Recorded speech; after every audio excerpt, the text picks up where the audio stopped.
Life இப்படியே போயிருமாங்கிற கேள்வி கேட்டிங்கன்னா அது பல பேர்கிட்ட பதிலே இருக்காது, என்கிட்டயும் கிடையாது.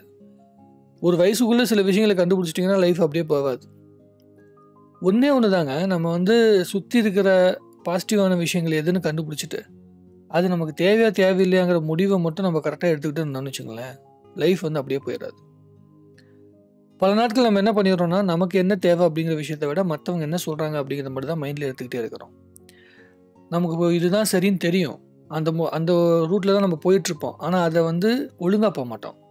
குறுக்க யாராவது வந்தாங்கன்னு வச்சுங்களேன், அவங்களோட வார்த்தைகளை கேட்டுக்கிட்டு அதுக்காக ரியாக்ட் பண்ணிக்கிட்டு அவங்களுக்கு எக்ஸ்பிளைன் பண்ணிக்கிட்டு அவங்களுக்கு பிடிச்ச ஒரு வாழ்க்கையை அதாவது அடுத்தவங்க சாட்டிஸ்ஃபை பண்ணுற ஒரு வாழ்க்கையை நம்ம வாழணும்னு சொல்லி ஆசைப்படுறது சரியான முறை கிடையாது.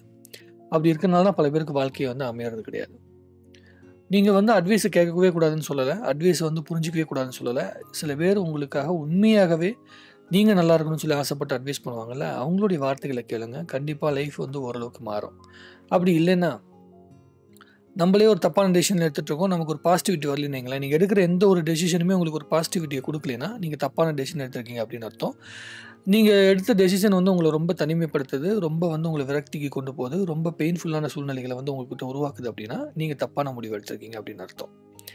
அதை தாண்டி உங்களை ஒரு நல்ல மனநிலைக்கு கொண்டு போகிறது, எப்படி சொல்கிறதுனா, கஷ்டங்களே வந்தாலும் சரி, நீங்கள் எடுத்த டெசிஷன் மூலமாக உங்களுக்கு கஷ்டங்களே வந்தால் கூட அந்த கஷ்டத்தை இஷ்டப்பட்டு ஏற்றுக்கிற அந்த மனநிலைக்கு உங்கள் மைண்டு எப்போ வருதோ அதுதான் நீங்கள் சரியான டெசிஷன் நோக்கி நகர்றீங்கன்னு அர்த்தம். அதாவது நீங்கள் ஒரு தொழில் எடுக்கிறீங்க, சொந்தமாக தொழில் பண்ணுறதோ இல்லை இந்த ஒரு வேலைக்கு போகிறீங்க அப்படின்னா, பிடிச்ச அந்த வேலையை நீங்கள் எடுத்துக்கிட்டிங்கன்னா, பிடிச்ச அந்த வாழ்க்கையை நகர்ந்து போயிட்டு இருந்தீங்கன்னா கண்டிப்பாக அது உங்களுக்கு மிகப்பெரிய ஒரு பெயினை லைஃப்பில் கொடுக்காது. உங்கள் லைஃப் அப்படியே போயிடாது. யோசிச்சு பாருங்கள். யோசிச்சு பார்த்தா இது கொஞ்சம் புரியும்னு நினைக்கிறேன். நன்றி.